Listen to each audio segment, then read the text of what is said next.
Hello viewers, তোমাদের রানী সিরিয়ালে নতুন আপডেট নিয়ে চলে এসেছে। ভিডিওটিতে লাইক দিয়ে সম্পূর্ণ ভিডিওটি না কেটে শেষ পর্যন্ত দেখতে থাকুন। রাস্তায় গাড়ি নষ্ট হয়ে যাওয়ার কারণে রানী গাড়ি থেকে নেমে রিক্সা নেয়। এরপর রিক্সা নিয়ে রানী ট্রেনের উদ্দেশ্যে রওনা শুরু করে। এরপর ট্রেনে উঠে রানী লক্ষ্য করে কয়েকটা লোক একজন প্রেগনেন্ট মহিলাকে খুঁজছে। অন্যদিকে দেখা যায় রানীকে কিছুতেই ফোনে পাচ্ছে না দুর্জয়। এতে দুর্জয় চিন্তিত হয়ে পড়ে আর বাড়ির সকলকে একথা বলে।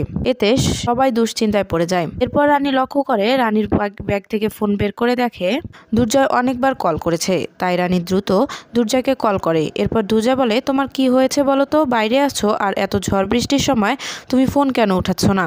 তখন রানী বলে, আসলে গাড়িটা নষ্ট হয়ে যাওয়ায় মেকানিক বলেছে অনেক টাইম লাগবে, এজন্য আমি রিক্সা নিয়ে ট্রেন ধরেছি। আর বাইরে যেহেতু বৃষ্টি তাই ফোনটা বের করিনি, ফোন পানি পড়বে বলে আমি ইচ্ছা করে এই কাজ করিনি। তখন দুর্জয় বলেছে, বুঝতে পেরেছি। এরপর দুর্জয় রানীকে বলে, সাবধানে বাড়ি এসো। তখন রানী বলে, ঠিক আছে। এরপর রানী সেই লোকগুলোকে লক্ষ্য করে যারা একজন প্রেগনেন্ট মহিলাকে খুঁজছে। এরপর রানী পাশেই দেখে সেই মহিলাটি বসে আছে। তখন রানী বলে, আপনার কি কোনো বিপদ? তখন মহিলাটি বলে, আমাকে আর আমার সন্তানকে এই লোকগুলো মেরে ফেলতে চায়, আমাকে বাঁচান প্লিজ।